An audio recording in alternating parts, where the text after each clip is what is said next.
Okay, my bio there. And everyone's on Facebook, right? No. So today we're going to be talking about what I call Louisville Tapestry, people and places who have made America's most livable city. To me, a tapestry is a collage of various images and things, and so that's why I call it a tapestry. So back in the early 2000s, in fact for a long time, almost 40 years, Louisville has always been talked about as a very livable city. Here are a lot of old newspaper clippings that talk about us being highly rated as a good quality of life here. And so, so I said, why do people like to live here? So let's talk about some of the people and places that make this a great city. So we have the Falls of the Ohio, the reason why we are here. Here's an old map of the city back in the 1770s, 1780s. There was this is a land grant back in the day when the Native Americans lived here. The colonists divided up the land per land grant. Some of you are probably familiar with that. And so this is a 1774 land grant where people once lived. Again, the Falls of the Ohio. And so back before navigation, before they built the locks and dam and all that on the Ohio River, large animals like bison, elk, bears, other large animals would be able to cross the Ohio River at this location due to the low water level in the summer months. You could almost walk across the Ohio back then. And these large animals would create paths. And our streets today follow those animal paths. They were also called animal traces. You maybe have heard that term. But so Preston Highway, Frankfort Avenue, all the like Bardstown Road more than likely. A lot of our major streets were once where the large animals would walk through the forest to get down to the Falls of the Ohio. And of course, whenever you had large animals, you also had people that came and hunt those animals as well. And that's why we have a lot of Native Americans that live in here. Some more older maps of the area. By 1832, we were able to develop a nice street grid system. And Louisville really started to evolve with the age of the steamboats. A lot of people would come down, go out west, go west, young man, they would say. And to do that, they used the river system, which was the interstate highway back then, of course.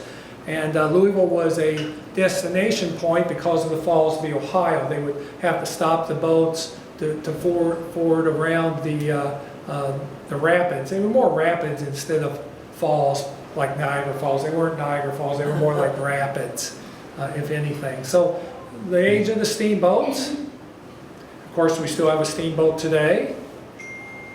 Then became the age of the railroads, primarily 1860s, the early 1930s.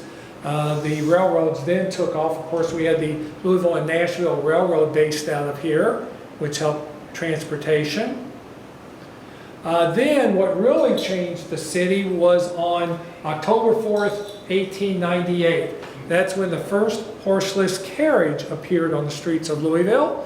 It came down from Indianapolis. A local carriage dealer purchased it. It was an electric car. Sure, you know, we hear a lot about EVs or electric vehicles today, but back then that's what they had. This was a battery-powered carriage, horseless carriage, if you will. So that appeared in 1898. By 1908, 10 years later after that appeared, over 400 automobiles were on the streets of Louisville. So we weren't going back. So we went steamboats, railroads, automobiles. Here is this is a famous Louisvillian. His name was William Caldwell. 1897, he's in his horse and carriage set up there. And there he is just 6 years later in his horseless carriage. And what happened was a lot of the wealthy of Louisville lived in what's now known as Old Louisville, that very picturesque with the big stately mansions near downtown Louisville, the old Louisville area. A lot of the wealthy lived there. But once they got their horseless carriage, what did they do? They got the heck out of there and they moved east and elsewhere. And we still do that today. Nowadays, people are moving out to Oldham County, Spencer County, and all that. So we're still got that same migration today. Louisville was named for King Louis XVI. Depending on how you said his name is how you say our name. Louisville, Louisville. You don't say, we don't call it Louisville. Some do, though. Some do. And we know that they're not from Louisville, right? Those that don't pronounce it properly. And of course, our county is named for Thomas Jefferson. We were all Virginians back when Jefferson was governor of Virginia. Kentucky became a state in 1792. So let's talk a little bit more about some of the people and places that make this city really cool. One is our park system, our Olmsted Parks. We love the parks. A lot of that grew out of what was known as the Southern Exposition. The Southern Exposition happened in the early 1880s, and following that they were like going, well, after we do the Southern Exposition, what can we do next? Let me kind of change something around here real fast. Let's see that. So the Southern Exposition was this large building here in the center, but what a lot of people don't realize is that on either side of it, 2/3 of the Southern Exposition was landscaped areas. We had a huge park on one side, horticultural gardens, like botanical gardens on the other side. And so people really like this landscape theme. And they're like going, wonder if we can carry that out into the overall city. There was also a major manufacturing that was coming along. A lot, Belknap Hardware, Kentucky Wagons, American Standard, a lot of manufacturing. They needed a lot of workers. They needed a lot of laborers. Louisville needed to grow really big to have the labor force to work in all these manufacturing industries. So a guy by the name of Thomas Speed, you may have heard of the Speed family, pretty famous here in Louisville. He was one of the Speed family, and he came up with this idea like, hey, they're building all these parks up in the northeast United States. Why don't we do that here in Louisville? And so that was the impetus for our Olmsted Park system. And as you can see, we have a number of parks. But what really made it take off, Thomas Speed proposed it and said, why don't we do a park system? But Andrew Cowan was the civic advocate that really pushed it and said, let's really do this. He got behind it big time and wanted to push it. He was not a native from the United States. He was born in Scotland. He actually served in the Union Army, and he was a hero at Gettysburg. So here's a little map of Gettysburg right here. Has anyone been to Gettysburg? You may have seen. You almost have. I always like to go to historic battlefields to kind of get an understanding of how the war actually happened. Like for instance, I've been to the Little Bighorn, where Custer's last stand. You really get an understanding of how that battle happened. I was in Normandy a few years ago to see how that D-Day invasion happened. I've been to a lot of Perryville in southern Kentucky, where the Civil War fought happened. So I've been here to Gettysburg. And so here is where the famous Pickett's charge happened, coming up the hill here. Well, Cowan was stationed right in the center of that with his cannon battery. And he was only 20, 22 years old at the time, but he was head of this like 10 rows of cannon, and he told his Union soldiers to wait to see the whites of their eyes. And the Confederates were about from here to this back wall that you see there. They were shooting at him. He had bullet holes in his uniform. He was never hit. And he told his men, fire your cannons, and they blew away Pickett's charge as they came up the hill. So he was a very famous hero of Gettysburg, was Andrew Cowan. But after the war, he decided to come to Louisville. By the way, here's a little talk about Pickett's charge and Andrew Cowan when he did that. There's actually a monument there for him. And this is the New York Times. So when Cowan died, The New York Times actually had his obituary. He was such a famous American and Union soldier. But after the war, Cowan came to Louisville. He went from New York down to Louisville, and he really liked the parks system and really thought of making it happen. Here's Cowan's gravesite in Cave Hill Cemetery, where he's buried. Another person that helped make the parks happen was Mayor Charles Jacob. Jacob was mayor 4 times, and that helped a lot. He was able to do some continuity of these things, and he was independently wealthy. That was the other big thing about Mayor Jacob. He didn't really care what other people thought. If he liked the idea, he said, well, I got the money, let's make it happen. So he actually bought land outside of the city of Louisville. It's like if today's mayor, Mayor Greenberg, bought land in Oldham County or in Bullitt County, said, let's put a park there. We as taxpayers would say, wait a minute, our tax money is going outside Jefferson County? You can't do that. Well, that's what Jacob did. He bought land outside the city limits of Louisville for a park. And it was called Burnt Knob, but it eventually became Iroquois Park. But again, Jacob, he was independently wealthy. He was elected 4 times, very popular mayor. He was able to make this happen, the park system. So here's Louisville in 1884. The Southern Exposition was right here in the Louisville area. And then in 1887, when they proposed the parks, you have the Eastern Park, the Western Park, and the Southern Park. This is the area that Jacob purchased, Burnt Knob. So there is 1913 map of Louisville with the various parks having been developed. Frederick Law Olmsted, they were able to bring him to Louisville because at the time he wasn't in Boston or New York where he practiced mostly. He actually was in Chicago. He was up in Chicago planning the Chicago Exposition, the World's Fair Exposition that they had up there in the 1891, 1892 era. And so Olmsted was up there, and so they brought him down by the railroad to Louisville to talk about the park system, and they then hired him to design the parks. And so once they did that, once they built these parks, it attracted Ford Motor Company here. Ford Motor Company was located right here in the center between all 3 parks. Ford decided to build their first assembly plant there because it was so accessible due to the parkways, plus his workers could enjoy the parks and relax and have a good weekend prior to coming back to work on Monday. So anyways, Ford Motor Company, I think, was a success of the parks, Olmsted Parks.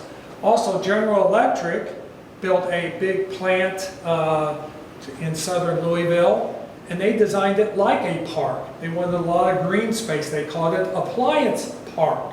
Again, playing off of the Olmsted Park theme. I always talk about my brethren architects. I've been an architect for many years, many decades. And so 2 architects I always like to mention are Clark and Loomis. There they are. I helped put up this historic marker in downtown Louisville a number of years ago. But they were a very good architectural firm and designed a lot of the landmark buildings here in Louisville. From the old med school, Levy Brothers, anyone been down to the old spaghetti factory? That was one of their projects. The old Carter Dry Goods building, which is now the Science Center, some libraries, the original building of the Speed Art Museum, a number of beautiful churches. They did a lot of landmarks. And they designed a lot of beautiful residences in Old Louisville as well as in southern Indiana. Another notable architect was Henry Whitestone. He was actually from Ireland and came to Louisville and built a lot of landmarks here. There are some of the beautiful homes for the wealthy that he designed. Another major architect was Mason Murray. Some of the buildings that he helped create. Some more. That's the old Kaufman Strauss building. Some of you may have shopped at Kaufman Strauss, which is now part of 4th Street Live. This was known as the Kenyon building. It's now where Humana building now stands. But anyways, the Kenyon, very major buildings. Mason Murray was associated with William Dodd. William Dodd was a very famous architect also here locally. Here's a list of some of Dodd's buildings that he did. Here are some of Dodd buildings. He did the church there at 4th and Breckenridge, the Atherton building here on 4th and Chestnut, I think it is. And this is the old Washington building, which was down at 4th and Market. So he designed some very signature buildings. And he also designed the Ferguson Mansion, which is now the Filson Historical Society. Some other Dodd buildings. Silbach, you may have heard of the Silbach Hotel. This was Louis Silbach's home off of Alta Vista, which is off Lexington Road near Cherokee Park. So now then, let's talk some more history. Abraham Lincoln, as you may know, visited Louisville in 1841. That was what, 183 years ago? Am I doing my math right on that? So, some time ago. And he stayed at Farmington at one of the Speed homes. Joshua Fry, Speed, and Lincoln were good friends in Springfield, Illinois. And then Joshua Fry Speed moved back to Louisville, where he was from originally. And then Lincoln followed and stayed at Farmington in 1841. Another famous Louisvillian was Robert Anderson, who was the commandant at Fort Sumter. And if you're looking for a good book to read, I'm not sure how often y'all read books here or whatever, I highly recommend a new book that just came out called The Demon of Unrest. Demon of Unrest. It's a Civil War book. It's a prelude to the Civil War, and it talks all about Robert Anderson's exploits with Fort Sumter and how he tried to prevent the Civil War and all. It's an excellent book. It's about 500 pages. I just finished it. It's a page turner. It really is something. If you want to know a little history of the Civil War, that's a great book to purchase. And Lincoln's grandfather is buried out in Middletown, Kentucky. I'm sure, hopefully you all have heard that as well. He was killed during an Indian attack. Fortunately, his 3 sons, one of them being Thomas Lincoln, survived. And Thomas would go on to have Abraham Lincoln, the son, who was named for the grandfather. So kind of a fascinating connection there. Next, so here are a lot of buildings that when Lincoln was here in 1841, what he might have seen. Actors Theater, which used to be a Bank of Louisville. He may have gone to a financial transaction there. Of course, he stayed at Farmington. Several neighboring homes to Farmington that he might have visited. Christ Church Cathedral, it was built at that time and he could have gone there. Several other houses that he might have seen. So there's still some remnants from 1841 here in Louisville that Lincoln might have seen or actually visited while he was here. Some businesses here. Belknap Hardware, everyone remember Belknap? Belknap was based on providing almost everything someone needed in their household. They not only provided tools and hardware, but they also provided like furniture and kitchen supplies and gosh knows what. It was that catalog that they had. Some of y'all, do y'all remember the old Belknap catalog? It was like thick as a Bible almost, or thicker. It would anything and everything. It was sort of like today's Amazon, if you're familiar with Amazon, the big company there. Anything and everything Belknap could provide. Very similar to Walmart is today. Walmart provides everything as well. We'll see if Walmart could survive as long as Belknap. Belknap lasted 141 years. Do you think Walmart could last 141 years? We shall see. But a lot of what we remember about Belknap today is tied to William Richardson Belknap. And when he died in 1914, he provided a lot, his estate, his will, provided a lot of money for educational purposes. And one of them was building a school called the Belknap School, which is now part of the Belknap neighborhood off Bardstown Road. And his money went to buy a campus for the University of Louisville. That's why whenever you see it known as U of L Belknap campus, it's because William Richardson's money helped buy that campus. Public art. Enid Yandel, hopefully you all have heard of Enid Yandel, a very famous sculptor from Louisville. She studied with Auguste Rodin in Paris, France. Of course, Rodin did the thinker statue there at U of L. By the way, that is an original Auguste Rodin statue there at U of L. Very few originals in the United States.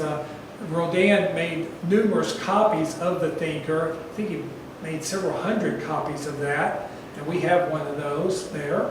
But Enid Yandel studied with Auguste Rodin over in Paris, France.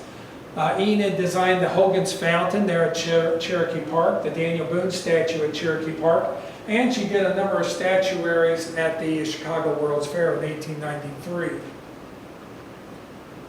There's a nice marker about Enid Yandel that's at Cherokee Park, talking about her background. There's Enid there.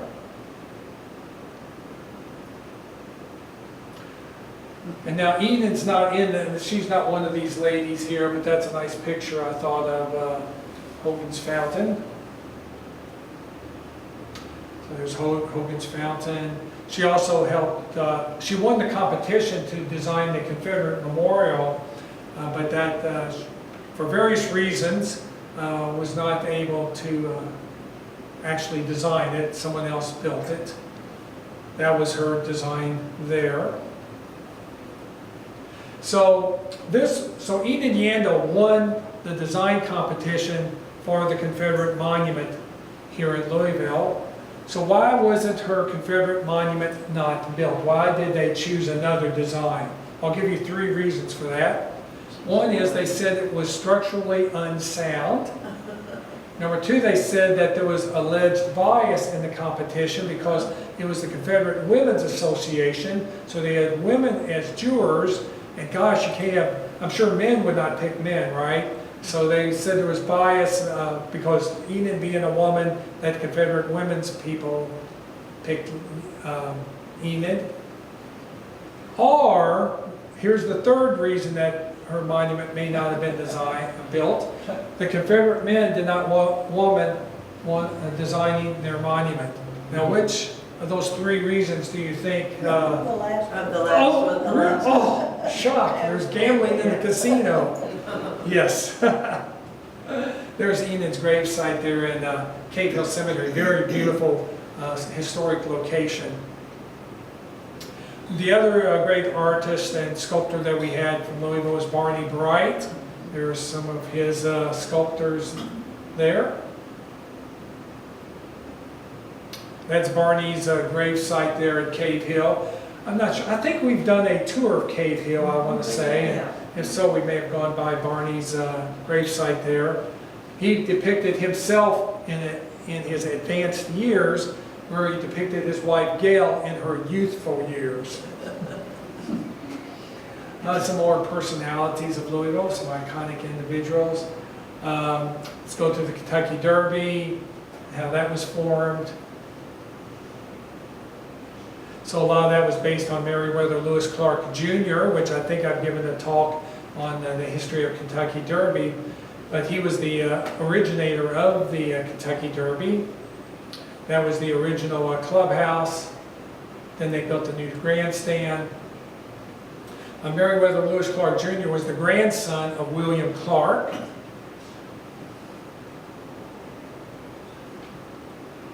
Some more stuff here. That's where he's buried there in Cave Hill Cemetery. So here's how the Kentucky Derby is connected to Thomas Jefferson. So Thomas Jefferson, he sent George Rogers Clark for the Falls of the Ohio. There you go. And of course we were part of the Virginia back in those days. So there we go. So then Thomas Jefferson wanted George Rogers Clark to lead the Northwest Expedition. But George says, no, I'm too old for that. Take my brother William Clark, he can lead the expedition. And so that's what they did, the Northwest Expedition with William Clark. And of course, Clark's partner was Meriwether Lewis. And the Lewis and Clark expedition actually started here and ended here. Even though St. Louis built the big arch, both Lewis and Clark met initially here, actually in southern Indiana, over near the Falls of the Ohio is where they initially met. And then after, in 1806, when they came back from the Northwest, they came back to Louisville. In fact, they went to Locust Grove to end their expedition. So here's how it all shakes out. There's going to be a quiz on this later for what it's worth. So William Clark, when he had a son, he named him Meriwether Lewis Clark, who, in honor of his expedition partner, Meriwether Lewis. And then Meriwether Lewis Clark married Abigail Prather Churchill. So there's the Churchill name and connection. And then when they had a son, they named him Meriwether Lewis Clark Jr. So that's how Thomas Jefferson is connected to the Kentucky Derby and how all that happened. It's a roundabout way. Yes, very much. So there'll be a quiz on this later. Some more information about that. Meriwether Lewis Clark Jr. He was big into horse racing, thought Kentucky should have a signature horse race due to the thoroughbreds that they raised here. And he went to the Epsom Derby over in England. So he was very familiar with horse racing, and the reason why he created Churchill Downs and the Kentucky Derby in 1875.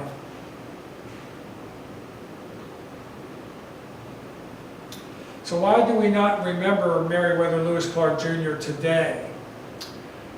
Well, how did his namesake die? Does anyone know how Meriwether Lewis died?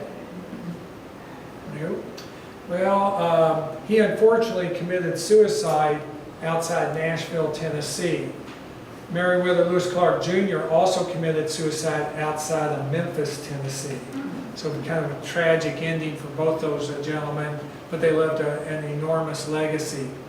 Churchill Downs wasn't formally named until the 1930s. It was prior to that, it was known as the Louisville Jockey Club. I think it should be called Clark Downs because Meriwether Lewis Clark was the founder of it. And they thank goodness for what he did because it brings in millions of people every year, millions of dollars. It's great for the city. A lot of positives came out of that. Of course, Matt Wynn came along and made it into the grand tradition that it is today, with all the fashions and wreath of roses and all the other great things that they did. That's where Matt Wynn is buried in St. Louis Cemetery here in Louisville. We also have someone very famous buried here in Louisville, President Zachary Taylor, buried just right near where we're at right now. You can almost throw a stone and hit his gravesite from where we're at here currently. He's buried over in Zachary Taylor National Cemetery. And his house, Springfield, is also not too far from where we're seated. But he didn't live long in the presidency. I think it was just about a year or so prior to his illness and dying in office. Louis Brandeis, a very famous jurist for the U.S. Supreme Court. I'm not sure if anyone's ever toured the U.S. Supreme Court. Me and my wife were there a few years ago, and they had this big event going on, a lot of news media going on, a lot of people, all this hubbub happening at the U.S. Supreme Court. And it turned out that they were unveiling a stamp that day, a postage stamp for Louis Brandeis. And so we were fortunate to be there. They had some Brandeis relatives there, big celebration of his life. But when you go to the U.S. Supreme Court, they have a lot of plaques talking about all the famous decisions of the Supreme Court. And Louis Brandeis is mentioned on a lot of those, that he was part of a lot of the major decisions of the U.S. Of course, our U of L School of Law is named for Brandeis, the Brandeis School of Law. And him and his wife are buried just to the right of the main entrance of the law school. They were both cremated, and their ashes are interred there at the law school. And that's his portrait there at the Supreme Court. I think they could have done a little bit better of a job on that. It kind of looks like a mad scientist. I wish they had based it off his more youthful photograph. The Hill sisters, everyone's familiar with them, I hope. Happy birthday to you. Right. Patty and Mildred Hill. A little history of them. Patty was a kindergarten teacher, as I've been reprimanded, an early childhood educator. And then Mildred was the musician. So Patty was kindergarten teacher, Mildred musician. They wrote many early childhood educator songs. One of them was called Warning to You, that they adapted to Happy Birthday to You. They did that up at the Little Loom House area near Iroquois Park. There it is. Anyone having a birthday today or this week? No birthdays? Okay, so we won't sing it right now. That's their gravesite in Cave Hill Cemetery. I think they are the most famous people buried at Cave Hill. Yeah, Cave Hill has Muhammad Ali, George Rogers Clark, several governors, a lot of other famous folks at Cave Hill. But I think the Hill sisters, their song is sung throughout the world. I think it's the most sung song of the world. I've heard it sung in Hawaiian. I was in Hawaii and they sang it in Hawaiian. I've been in Italy where I heard it sung in Italian. So yeah, I was in Ireland not too long ago and they sang it in Irish, which of course is English, but heard it being sung there also. One fascinating thing about their gravesite though is if you look at their headstones, if this was Patty's birthday, we would not know it because it does not have her birth date on it. It just says 1868, and Mildred, I forget, let me see, her birthday was, Patty was born on March 27th, 1868, and Mildred was June 27th, 1859. But those dates are not on their headstones. So if you're actually there at Cave Hill on the day they were born, you can't sing happy birthday to them. Which I think is pretty ironic, per se. Yeah, no birth date on their headstone. It's very simple gravesite as well. Thomas Edison was here in Louisville at one point. There he is, did a lot of famous things in his life. Walter Haldeman and George Prentice, together combined, formed the Courier Journal. Henry Watterson was one of the editors, and of course the Watterson Expressway, named for him. Robert Bingham bought the Courier Journal and made it into what it used to be. The Courier, believe it or not, Gannett bought it in 1986, I want to say, almost 40 years ago. The Courier Journal has been owned by Gannett, whereas the Bingham owned it from the early 1900s up to 1986. James Guthrie, very famous Louisvillian, big civic booster of Louisville, helped build the Portland Canal. He wanted to steal the state capitol from Frankfurt and bring it to Louisville, which of course did not happen. He was president of the L&N Railroad, helped build the first bridge across the Ohio River, and helped found the University of Louisville. So James Guthrie, some people wanted to rename the city of Louisville to Guthrie'ville due to all the achievements that Guthrie did. There's that small street in downtown Louisville called Guthrie Green that you may have heard of downtown, which is named for him. Lewis Rogers Pete Browning and John Bud Hillerick. So the story goes that Hillerick was up in the stands one day when Pete Browning broke a bat. After the game, Hillerick goes down and tells Browning, hey, I can make you a bat that won't break, and Louisville Slugger has been hitting home runs ever since. Everyone heard that story, right? Well, there's another story, and I'm not sure if I have his name. It's actually engraved on Pete Browning's headstone there at Cave Hill. But there's actually another tale here where Hillerick's partner, who was Bradsby, there was a guy named Frank Bradsby, it was Hillerick and Bradsby Company actually. Frank Bradsby's tale is that Browning did not break a bat, but Browning actually came to the factory and ordered the bat. So you have one story being told that Browning broke the bat, Whereas Bradsby says, no, he actually ordered the bat. So which tale do you believe in there? Bradsby's or the tale that the company puts out? Let y'all determine that. Susan Look Avery, very famous woman. Hopefully y'all have heard of her. If not, I'll talk a little bit about her. She was the wife of Benjamin Avery. Benjamin Avery was a very wealthy Louisvillian. In today's monetary, he was probably a billionaire here in Louisville. Very wealthy. Well, he died in 1887, I think. See his grave site's right here. 1885, actually, is when he died. And his wife, Susan, inherited the money. So what did she do with the money? Primarily, she donated it to Susan B. Anthony of the Women's Rights Organization. She helped fund the women's vote movement in the late 1800s, early 1900s with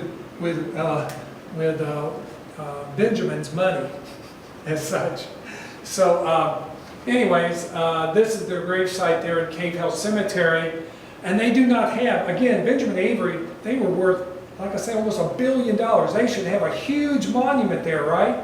But instead, they have a very small monument, primarily because Susan took the money and made the women's right to vote happen.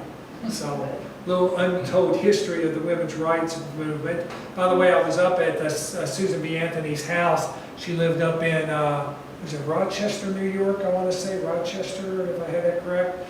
And I told that story to some of the docents there at the house, and they knew that people had given Susan money, but they didn't really know who Susan Look Avery was. So they were going to do a little research on her. But yeah, she was an advocate for the women's rights movement. There it is there. More women's rights. Colonel Sanders, everyone's heard of him, right? Not much to say about him. Of course, he started KFC down in Corbin, Kentucky. I did this listing of everything. Colonel Sanders, prior to doing his chicken thing, he had like over 20 different jobs that he was into. He was constantly moving, constantly doing various things. Look at this, all this whole listing of things. And the one thing that really made, let me see if I have it here. By the way, he was not from Kentucky. He was actually an Indiana Hoosier. He was born up in Henryville, Indiana. And he was not a military colonel. He was an honorary Kentucky colonel. Some people don't quite get that. Let me see if I have. And so his restaurant was down here at Corbin, Kentucky, in the lower southeast corner of Kentucky. And when they built I-75 back in the 1960s, it took all of his customers away from his motel and gas station. That's what he mainly was into, gas station and motel. And he served chicken as a side thing. It was not his main thing. So at the age of 66, once he lost all of his customers due to I-75, is when he went into the chicken business full time. And as I say here, he sold KFC at the age of 73 for $2 million. Now you might think that was a low amount, but in today's monetary terms, it was close to $16 million is what he actually got. But even today, that's a low amount, right? I'm sure he could have got a lot better deal from John Y. Brown if he had held out a little bit more. There are now over 19,000 KFCs in over 115 countries. Yeah. He did fairly well for himself, didn't he? There he is, KFC. There's his gravesite at Cave Hill, which we've all visited, I think. And what's my story? You all remember my story about Colonel Sanders' gravesite? He's buried the traditional way because he was not cremated, or else he'd be extra crispy. Anyways, that's my story about Colonel Sanders. Y'all should remember that joke. I told it so many times. Anyways, James Grant Brown did a lot of great things for Louisville also, the Brown Cancer Center, Kentucky Derby Museum, and the zoo. He funded all of that. And he owned the Brown Hotel, of course. David Jones and Wendell Cherry, very famous for Humana. In fact, their first venture into healthcare was a senior living facility out on Bardstown Road, which actually is still there. But they purchased that back in the early 1960s. I think 62, 63 is when they purchased that. Of course, Humana eventually is what they ended up with. And they helped build the Kentucky Center for the Arts as well. And David Jones, Wendell Cherry, unfortunately, passed away in 1991 of a brain tumor. He was only 54 years old when he died. David lived to 2019, passed away, 5 years ago. But he helped create what I still call it 21st Century Parks, but it's now known as the Parklands of Floyd's Fork, is what he helped create. So they did a lot of great things for the city, and there's sort of their history there. More history.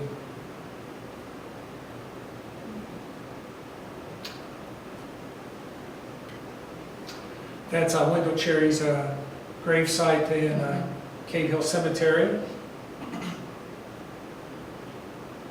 Okay, who lived at this address right here, 3302 Grand Avenue? Yes? Muhammad Ali. There you go. There you go. Muhammad was there. Of course, the Ali Center downtown. I took that photograph of Muhammad Ali back in the early 2000s when they made the announcement to build the Ali Center. They had it at a steakhouse in downtown Louisville, this announcement, and it was a packed restaurant. You know, you couldn't move. There was so many people there at this major announcement for the Ali Center. And all of a sudden, it was like Moses parting the Red Sea. The crowd parted, and here comes Muhammad Ali. He's walking directly towards me, and I'm like, oh geez, here comes Muhammad Ali. My wife's standing off to the side. So I told my wife, get ready, I'm going to get a picture of you shaking hands with Muhammad Ali.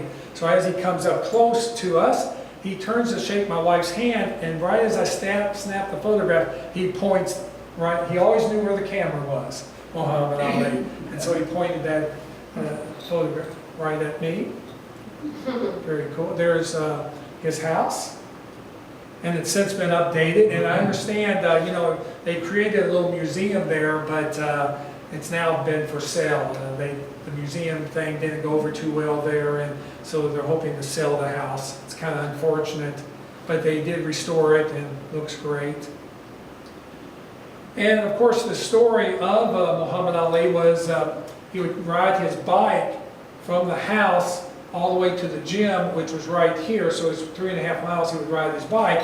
And one day someone stole his bike, and there's the bicycle there, and that's prompted him to become a boxer, because he was told, golly, if you're going to go after whoever stole your bike, you better know how to fight, and he did so. There's the bike, Joe Martin, his trainer, and all that. There's some history on Muhammad Ali. Passed away, gosh, it's been 8 years ago? It's hard to believe it's been 8 years that he passed away. The Ali Center. And that phenomenal, funeral that they had here for him with all the roses and all that. Yeah. And that's, of course, his grave site at Cave Hill Cemetery. The landscaping there has been designed to attract both butterflies and bees and such, so it's kind of nice. And so here's all the great places that we were just talking about here in Louisville that make Louisville a great place in which to live. Some more things on that.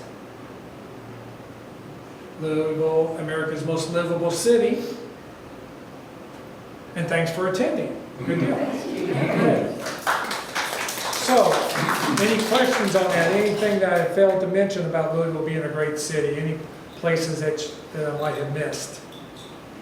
Anything on that? Let me turn this thing on.